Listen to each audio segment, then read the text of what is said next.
ओम नमो भगवते वासुदेवाय। हमारे हिंदू धर्म में प्रत्येक महीने के कृष्ण पक्ष और शुक्ल पक्ष में पड़ने वाली एकादशी तिथि का विशेष महत्व होता है। इस दिन एकादशी व्रत रखा जाता है।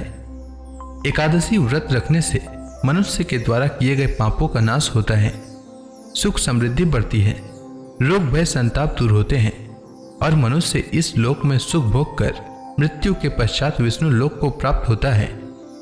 अभी पितृपक्ष चल रहा है और पितृपक्ष की एकादशी को इंदिरा एकादशी के नाम से जाना जाता है। इस एकादशी का हमारे हिंदू धर्म में विशेष महत्व है। इंदिरा एकादशी आश्विन महीने की कृष्ण पक्ष की एकादशी तिथि को पड़ती है। पितरों के उद्धार के लिए इंदिरा एकादशी का बहुत महत्व बताया गया है। इस एकादशी का व्रत करने वाले मनुष्य की 7 पीढ़ियों तक के पितरों को मोक्ष की प्राप्ति होती है। वहीं स्वयं इस व्रत को करने वाले मनुष्य को भी मोक्ष प्राप्त होता है। इस एकादशी पर भगवान शालिग्राम की पूजा की जाती है। आइए जानते हैं इंदिरा एकादशी की शुभ मुहूर्त के बारे में।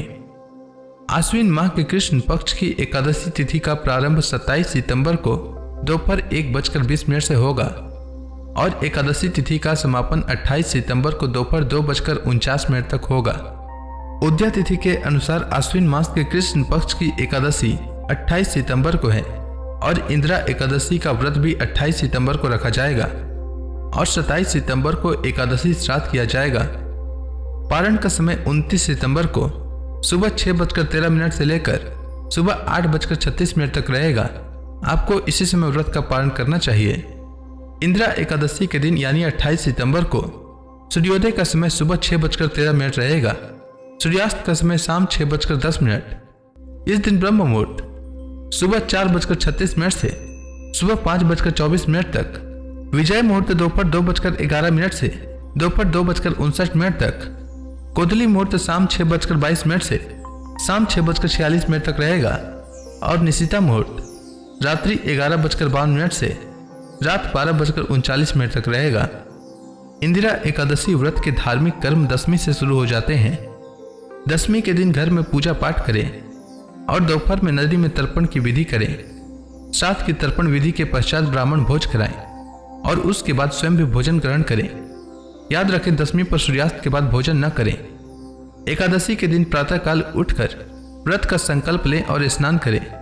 इसके बाद भगवान विष्णु की विधिवत पूजन करें और इंदिरा एकादशी व्रत कथा का श्रवण करें। इसके बाद एकादशी पर पुनः श्राद्ध विधि करें एवं ब्राह्मणों को भोजन कराएं। इसके बाद गाय, कौवे और कुत्ते को भी भोज्य पदार्थ दें। व्रत के अगले दिन यानी द्वादशी को पूजन करने के बाद ब्राह्मण को भोजन कराएं और दान दक्षिणा दें। इसके बाद परिवार के साथ मिलकर भोजन करें। इस तरह इंदिरा एकादशी का व्रत रखने से 7 पीढ़ियों तक के पितरों को मोक्ष की प्राप्ति होती है और स्वयं इस व्रत को करने वाले मनुष्य को भी मोक्ष प्राप्त होता है। उम्मीद है आपको आश्विन मास के कृष्ण पक्ष में पड़ने वाली इंदिरा एकादशी व्रत से जुड़ी जानकारी अच्छी लगी होगी। अगर आपको यह वीडियो अच्छी लगी हो तो इस वीडियो को लाइक करें, साथ ही मेरे चैनल को सब्सक्राइब करें और कमेंट सेक्शन में धन्यवाद